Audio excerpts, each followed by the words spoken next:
Assalamualaikum warahmatullahi wabarakatuh. Halo guys, kembali lagi bersama saya Bobi Herian.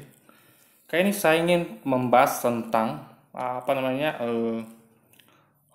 yang menuduh ya, menuduh, memfitnah ya, bahwa orang-orang Padri dari Minang pernah melakukan pembantaian terhadap orang-orang Batak ya.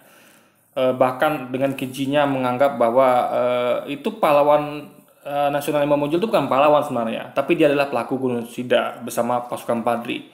Nah, ini sangat keji sekali guys, ya. Yang seharusnya kita tuh bersatu ya, bahwa kita harusnya sepakat kalau yang melakukan genosida ya, itu pembantaian, penjajahan itu adalah kaum-kaum kafir dari bangsa penjajah Portugis, Inggris ya, dan negara-negara Eropa lainnya yang menjajah dunia dengan slogan God Gospel Glory, yang salah satunya adalah menyebarkan gospel atau Injil. Nah, itu kita sepakat dengan hal itu. Apalagi Indonesia adalah mayoritas Muslim. Nah, ini adalah fitnah yang sangat keji, harus kita luruskan. Nah, untuk itu kita perlu mencermati sumber-sumber yang kita bahas, yang kita harus pakai logika ya, dan yang mana itu memang masuk akal apa tidak gitu. Dan ini menurut saya ini adalah penjelasan yang masuk akal dari orang-orang ini. Jadi ada tiga alasan dari tiga orang yang saya setuju sekali, karena ini sesuai dengan logika. Kita kan bahas satu guys ya. Ini jawaban pertama, ini kita ada bisa sumbernya di Quora ya, ID Quora. Ini adalah situs yang menyediakan pertanyaan dan jawaban gitu. Jadi jawaban terbaik dipilih di antara sekian jawaban. Jadi ada orang bertanya lalu dijawab dengan jawaban terbaik, itulah yang ditampilkan di sini. Nah, yang terbaik gitu kan. Nah, ini disampaikan oleh saudara kita Ditya Sofyan ya. Kita harus cerna nih pakai logika. Jadi kita harus tahu kebenaran tuh bukan pakai hawa nafsu. Jadi kebenaran tuh dilihat dari logika gitu kan. Apakah sampaikan logis, kita akan bahas di sini. Dan ini menurut saya sangat logis sekali ya. Kita dengarkan baik-baik. Jadi kita paham apa yang sebenarnya terjadi pada waktu itu. Nah, kalau kita ikut apa yang ditulis oleh Pak Palindungan di bukunya Tuan Kurau, sebagian prajurit dan perwira pasukan Padri adalah warga Batak sendiri, khususnya di sekitar Mandailing. Jadi sebagian ya prajurit dan perwira pasukan Padri itu adalah warga Batak sendiri. Berarti ini adalah Batak lawan Batak. Ingat itu ya, Batak lawan Batak. Bukan Batak lawan pure pasukan Padri. Ya, nah. Jadi ada orang-orang Batak yang ingin balas dendam.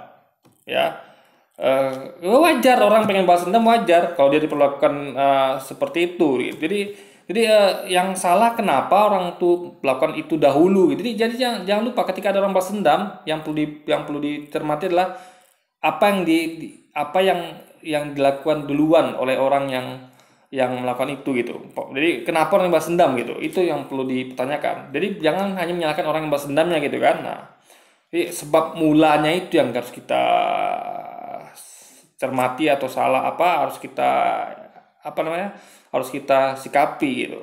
Jadi tidak ada akibat kalau nggak ada sebab, nggak ada asap kalau nggak ada api gitu kan. Nah, bahkan menurut Pak Parlindungan, pemimpin utama pasukan yang diklaim di buku itu melakukan kezaliman dan kerusakan yang amat sangat, baik saat perang di Minangkabau maupun di Tanah Batak, adalah seorang bangsawan Batak Toba yang terusir. Jadi pemimpin utamanya adalah, menurut Pak Parlindungan di buku itu, bahkan adalah seorang bangsawan Batak Toba yang terusir. Ini pemimpinnya. Ini sekali lagi adalah Batak lawan Batak guys, gitu. Ini nggak bisa dikatakan genosida Batak, nggak bisa. Atau yang dilakukan oleh pasukan Padri nggak bisa dikatakan seperti itu. Menurut beliau, invasi ke Tanah Batak ini bukan hanya akibat fanatisme agama dan keinginan untuk memperoleh harta perampasan dari pasukan Padri yang terlibat, tapi juga ada motif politik dan dendam pribadi dari unsur-unsur Padri Batak di gerakan Padri gitu. Jadi sebenarnya motif utama adalah motif politik dan dendam pribadi dari unsur-unsur Padri Batak di gerakan Padri gitu guys. Nah kan.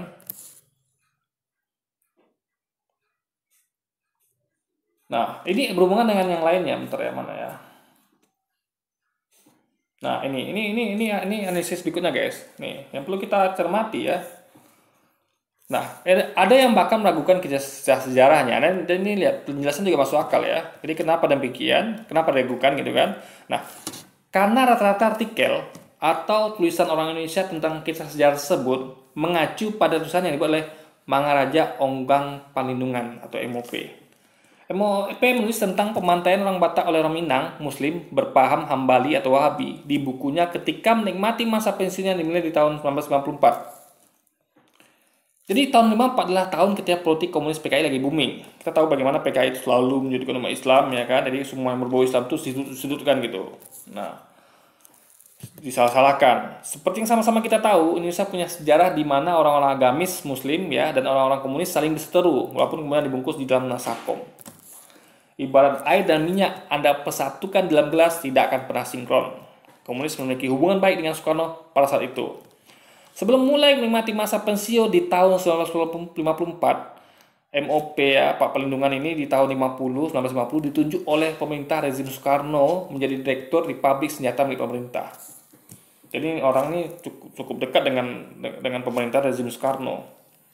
Itu sebuah jabatan yang sangat menggiurkan sekali. Ketika MOP atau Pak Pelindungan di masa usia sekolah di Indonesia, Jerman kala itu berideologi komunis.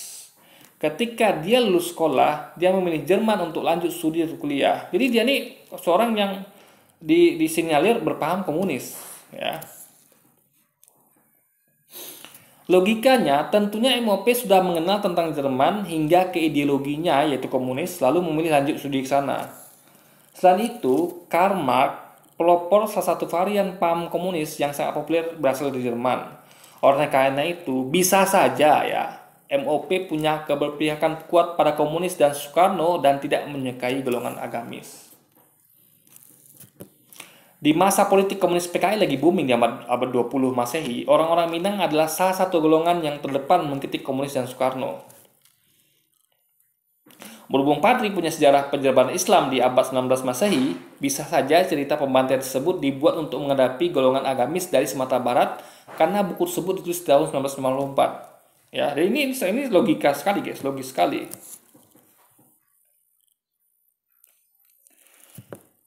Berdasarkan CV, jadi CV-nya adalah latar belakang dari MOP ini pada Pak Pelindungan ini dan kondisi politik pada saat itu. Kisah sejarah tersebut diragukan kebenarannya karena dari dia gitu kan. Nah, makanya di buku itu dia mengatakan kalau kita pahami ya, dia mengatakan kalau pemimpin dari kelompok itu adalah orang-orang terusir dari Batak Toba sendiri gitu. Ya kan, bukan pemimpinnya dari orang Minang, bukan. Nah, jadi di situ kita bisa lihat gitu kan. Jadi framingnya itu nggak sesuai dengan isinya gitu guys. Ibarat gini loh, misalnya genosida orang-orang Yahudi, tapi pemimpin genosida itu adalah bukan dari Jerman atau Nazi, tapi pemimpinnya dan orang-orang yang melaksanakan itu adalah sebagian besar, bahkan pemimpinnya itu adalah orang Yahudi sendiri. Kan nggak bisa dikatakan sebagai genosida suku Yahudi. Karena yang melakukan adalah orang Yahudi sendiri gitu, dipimpin oleh pemimpin Yahudi sendiri gitu kan. Nah, itu jadi kalau dikatakan misalnya sebenarnya kan genosida kaum Yahudi juga nggak bisa dikatakan genosida, itu ada lagi kajiannya guys. Anggaplah yang memimpin itu adalah orang Yahudi. Itu nggak bisa dikatakan genosida suku Yahudi karena yang melakukan orang Yahudi sendiri gitu. Itu adalah pertikaian antar ras gitu guys. Jadi sama Yahudi saling membunuh gitu, saling bertikai gitu kan.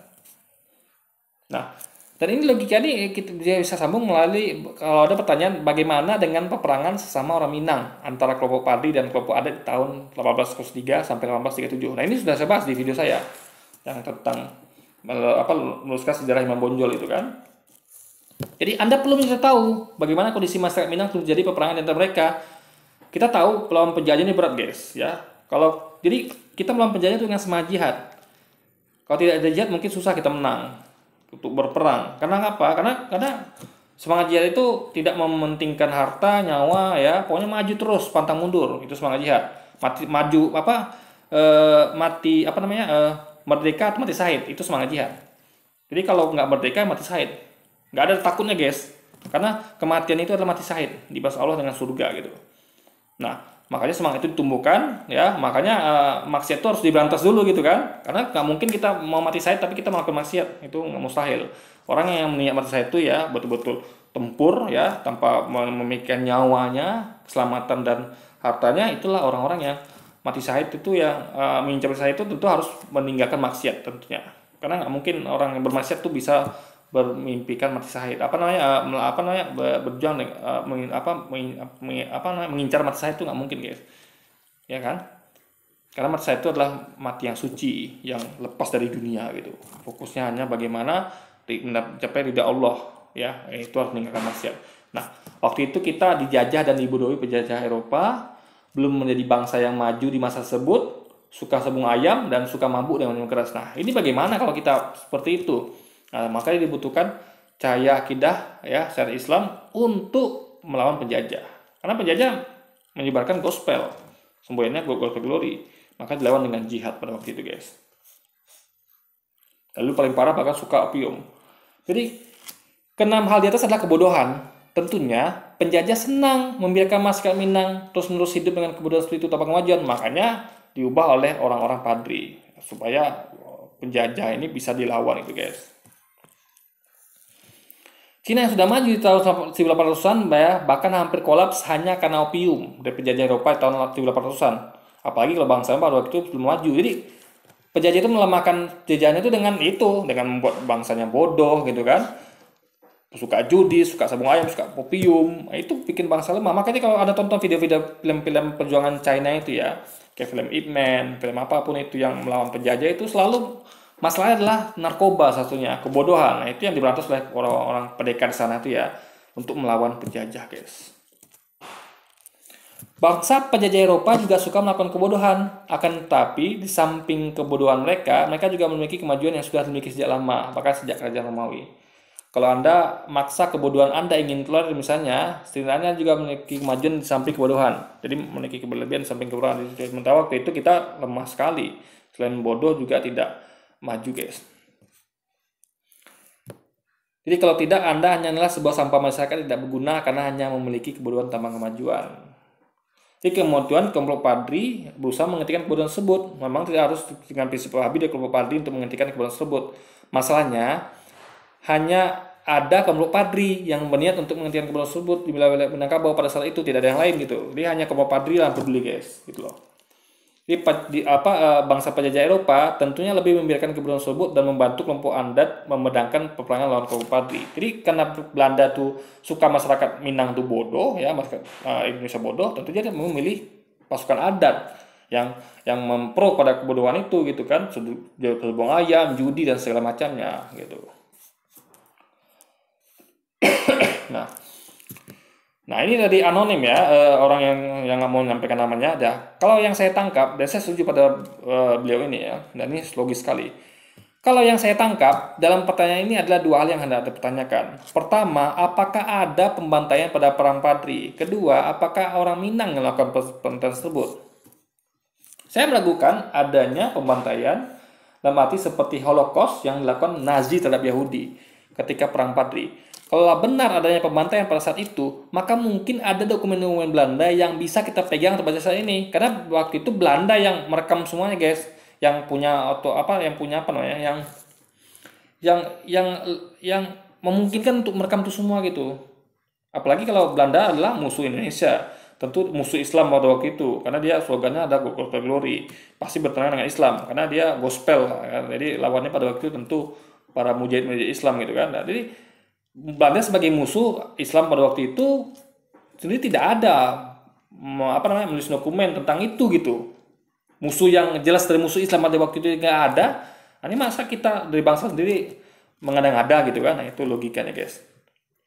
Karena ketika itu Belanda lah yang mengalahkan pasukan Padri dan akhirnya menguasai padang pesisir, perang dan Landen. Jadi Belanda saja tidak menulis itu gitu, ya kan? Nah, Padang Darat, dan Tapanuli. Namun hingga sekarang kita tidak pernah mendengar adanya dokumen Belanda yang menyatakan hal itu. Bandingkan dengan kejadian Sumatera lainnya. Jadi yang lain catat, guys, kenapa ini tidak gitu? Ini aneh sekali. Berarti lebih kuat kemungkinan tidak ada sebenarnya gitu kan. Karena kalau ada itu dicatat gitu kan di dokumen di kejadian di Sumatera lain. Seperti korban perang Aceh, pemberontakan Kamang 1908 serta pemberontakan Silungkang 1907 yang tercatat dan disimpan dengan rapi pada arsip Belanda. Jadi di arsip Belanda pun tidak ada gitu kan. Kalau benar ada pembantaian, maka yang melakukannya pun bukanlah pasukan padi di Tanah Minang. Kenapa? Karena meski sumbernya masih ditanyakan ya, buku dari yang dicatat oleh Mangaraja Onggang Palindungan dalam karyanya berjudul Pongkina Ngolongolan Selambela, Gelar Tuan Kurau, Teror Agama Islam Mazhab Hambali Tanah Batak ya, meskipun sumbernya diragukan. Tapi yang tahun cetakan 64 Tanjung Pengharapan dalam buku tersebut menyatakan bahwa yang telah membunuh masyarakat Batak bukanlah orang-orang Padri di Tanah Minang, bukan guys, tapi melainkan orang-orang Batak tempatan yang telah bergabung dengan pasukan Padri gitu. Jadi orang Batak sendiri. Jadi ini adalah pertikaian antar suku Batak sebenarnya, ya kan? Dan salah satunya adalah kakek buyut Palindungan itu sendiri. Mereka adalah murid-murid atau para pengikut Tuan Kutembusai dan Tuan Kurau, dua tokoh Minang yang dengan gigih menyebarkan Islam ke Tanah Batak gitu. Jadi sebelum Islam sebar luas ke Tanah Batak atau Mandailing, masyarakat sana umumnya memang suka berperang gitu. Jadi tradisi berperang itu sudah mereka miliki sebelum Islam sebar luas ke Tanah Batak gitu. Dan mereka memang suka berperang gitu guys. Makanya gak heran Tuan Kurau ini membalas dendam gitu, karena dia diperangi sebelumnya gitu. Dia hanya balas dendam gitu kan kepada sesama orang Batak sendiri. Tak jarang dalam peperangan itu terjadi pembantaian bahkan hingga memakan tubuh atau tondi sang musuh. Meski orang-orang Batak itu telah masuk dalam Islam, namun tabiat mereka suka berperang atau melakukan pembantaian belum telah pupus. Jadilah kebiasaan itu terbawa hingga mereka bergabung dalam pasukan Padri dalam melakukan penjajahan Islam ke utara gitu. Jadi kita dengan dua penyebut senjata, dan ini masuk akal ya. Saya berpendapat bahwa orang-orang Padri di Minang tidak pernah melakukan pembantaian terhadap orang-orang Batak gitu. Jadi tidak ada catatan sejarah yang sahih dari pihak Belanda sekalipun yang waktu itu menguasai Indonesia ya, atau yang lain, hanya dari sumber yang tidak jelas ini guys gitu. Nah, jadi sekali lagi ini diragukan ya. Nah, dan Anda kalau lihat skop dunia ya, Anda lihat kalau ngomong tentang genosida, Anda lupa Indonesia tersebut adalah dilakukan oleh orang-orang Anda sendiri. Kenapa saya katakan orang-orang Anda? Orang-orang Anda itu adalah orang-orang yang pro pada penjajah ya. Orang-orang Anda ini adalah orang-orang yang pro pada penjajah kafir Eropa yang malah memfitnah bangsa sendiri. Ini sangat menyedihkan guys. Orang-orang Anda sendiri nanti Anda bisa lihat genosida terbesar sepanjang sejarah itu siapa yang melakukan. Bukan orang Islam guys, bukan. Ya, orang Islam bahkan termasuk korban di dalamnya. Gitu. Oke, jadi mungkin sekian dulu video kita kali ini guys. Sampai jumpa lagi di video-video selanjutnya. Wassalamualaikum warahmatullahi wabarakatuh.